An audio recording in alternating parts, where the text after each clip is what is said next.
영조는 왜 동방오연 김갱필을 그토록 흠모했을까?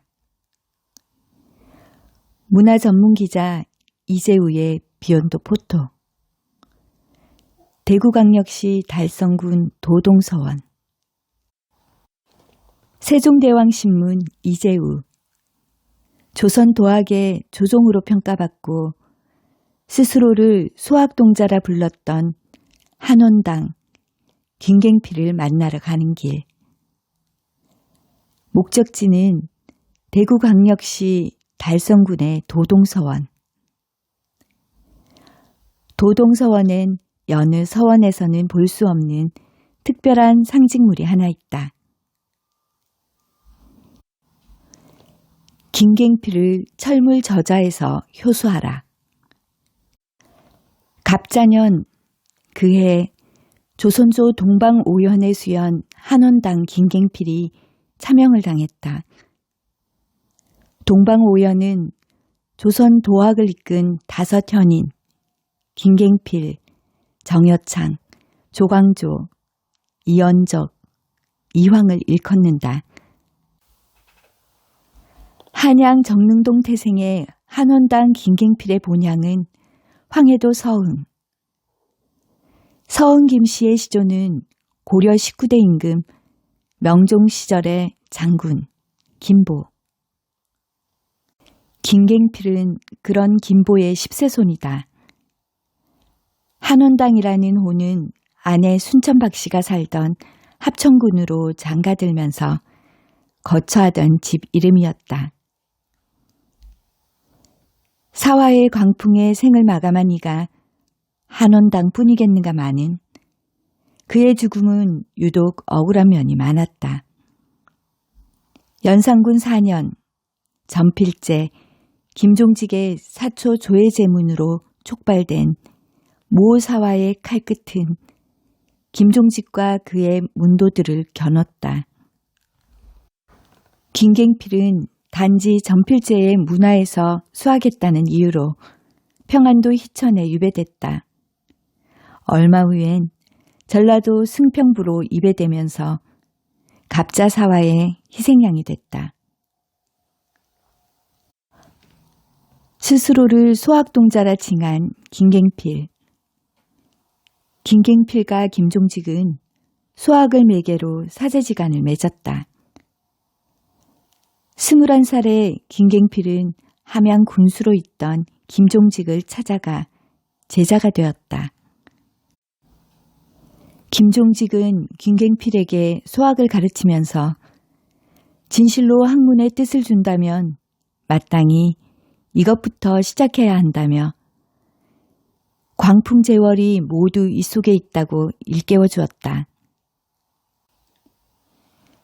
김갱필은 그 말을 가슴에 새기며 손에서 수학을 놓지 않았고 스스로를 수학동자라 칭했다. 그런 김갱필은 30이 넘어서야 다른 책을 손에 쥘 정도로 수학에 천착했다.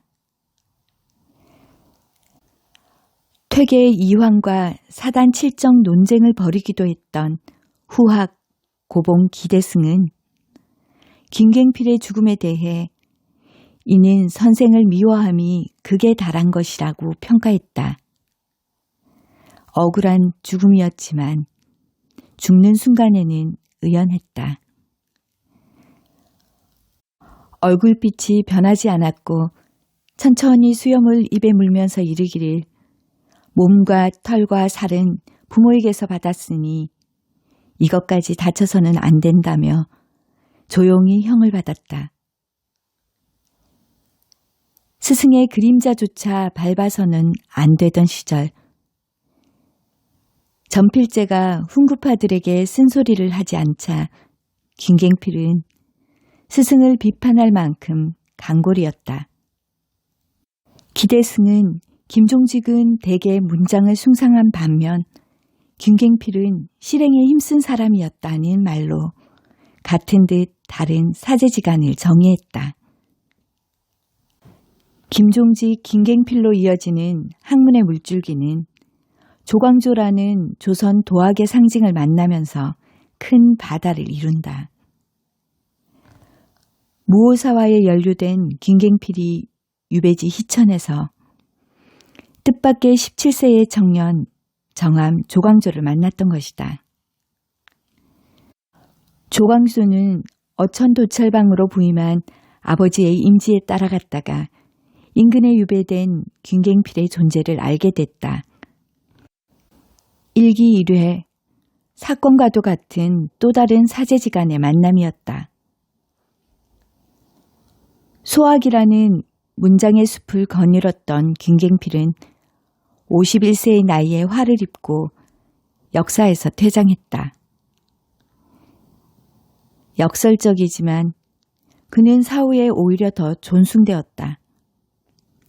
중종 12년 의정에 추증됐고 선조 8년 문경공이라는 시호가 내려졌다.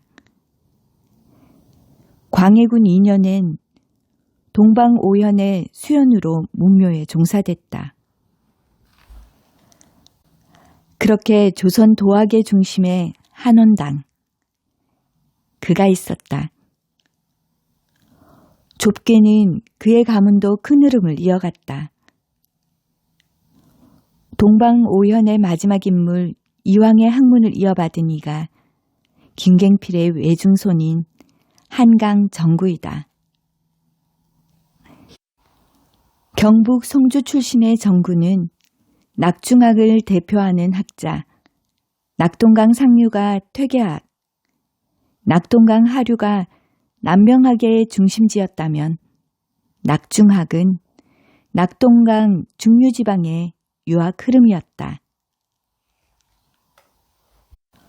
도동서원 6기둥의 상지. 꼿꼿한 선비를 닮은 서원은 무심한 듯 낙동강을 굽어보고 있었다. 낙동강의 경사진 언덕의 털을 잡은 도동서원. 대구광역시 달성군 구지면 도동리의 첫인상은 그랬다. 도동서원은 김갱필을 모신 곳으로 도동이란 공자의 도가 동쪽으로 왔다는 뜻이다.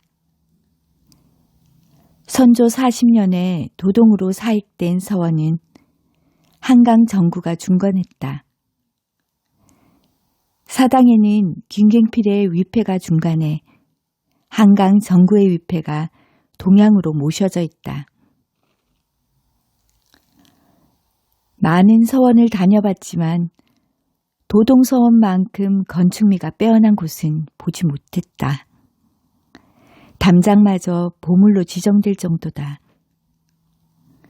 서원은 수월루, 환주문, 중정당, 사당이 일직선으로 아름답게 배열돼 있다.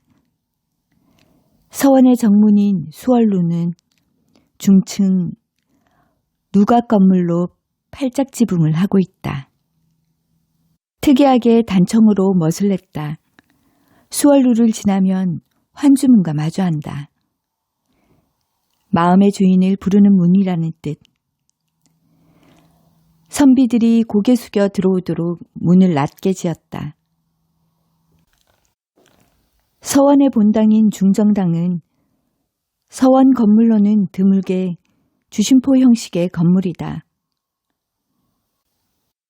서원김씨 대종친회에 의하면 중정은 주돈이의 태극도설 중 성인정지 이중정인회에 성인은 알맞음과 발음과 인의로 모든 것을 정한다라는 말에서 따왔다고 한다.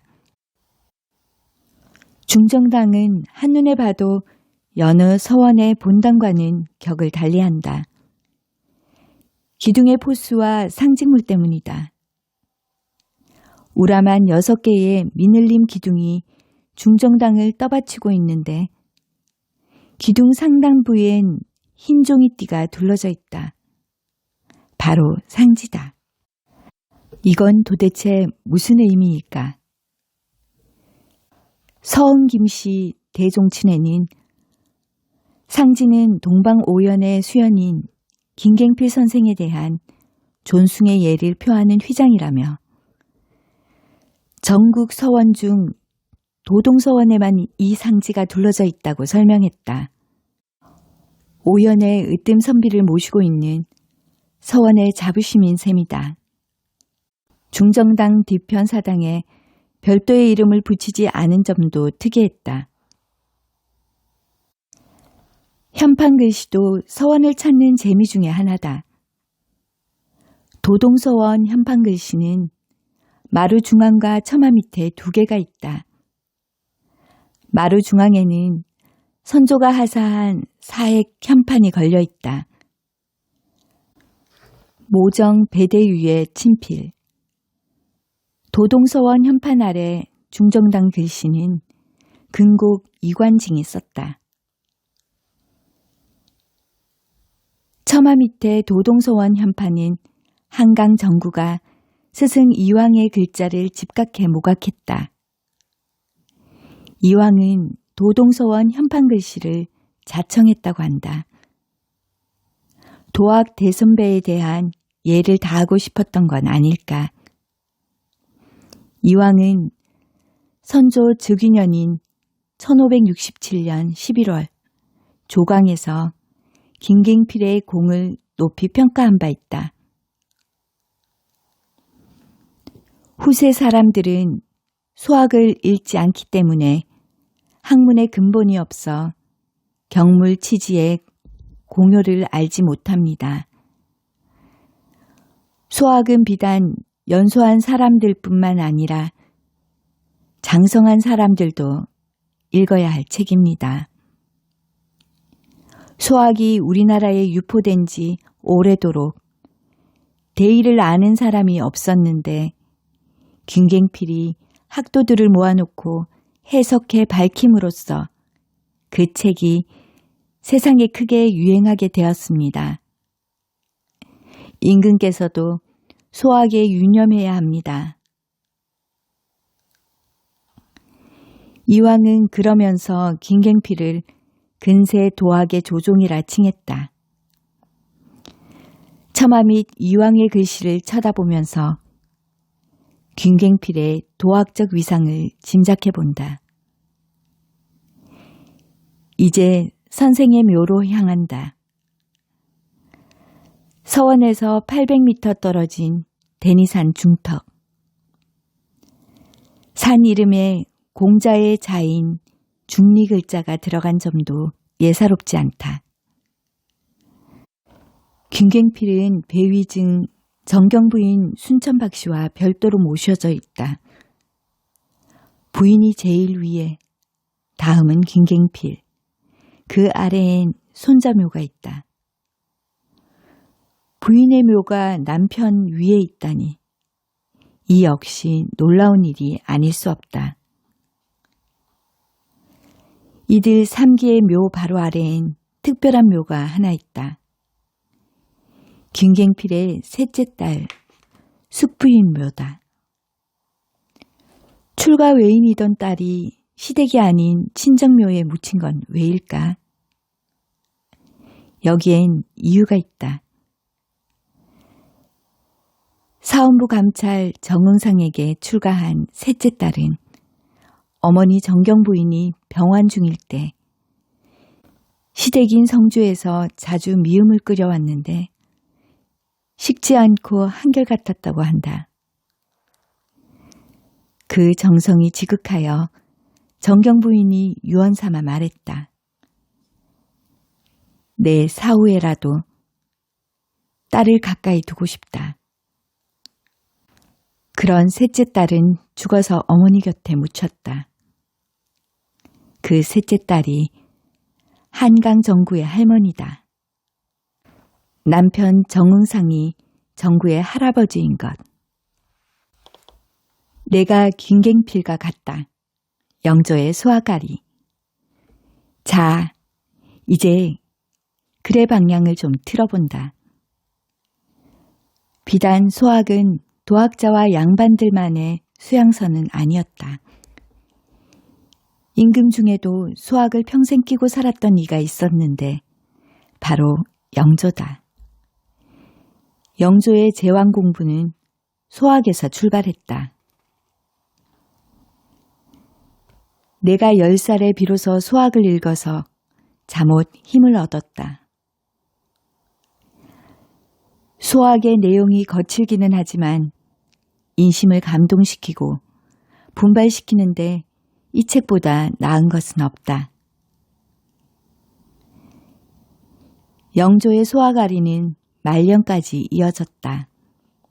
1766년 5월 이미 71세를 넘어 여든을 향해 가는 영조에게 소학은 여전히 특별한 학문적 대상이었다. 그해 영조는 이른바 망팔 소학강을 열었고 소학을 정리해 친히 어제 소학 진함을 지었다. 그러면서 이는 선대의 현인 문경공이 소학동자라고 하는 뜻이라고 풀이했다. 소학동자 김갱필에 대한 흠모를 간접적으로 표현한 것이다. 여기서 그치지 않았다. 1775년 10월 어린 세손에게 소학의 중요성을 일깨워주면서 이렇게 말했다. 올해 나이 82세가 되도록 평생 동안 고집한 바는 다만 충과 효를 아는 것이었다. 내가 무슨 마음으로 만기를 돌보겠는가. 내가 지금 얻은 바는 오직 주자가 지은 소학뿐이니 나는 마치 문경공 김갱필과 같다. 문경공 김갱필과 같다는 말로 소학사랑에 방점을 찍은 것이다. 영조는 죽어서도 소학군주로 평가됐다. 영의정, 김양택은 영조의 묘지문에 소학에 힘써서 팔순회도 외우고 정의를 환히 알아서 막히는 데가 없으셨다고 썼다. 이처럼 영조의 통치 철학 밑바탕에는 소학이 있었다. 소학이 곧 김갱필이었고 김갱필의 마음이 곧 영조의 마음이었다.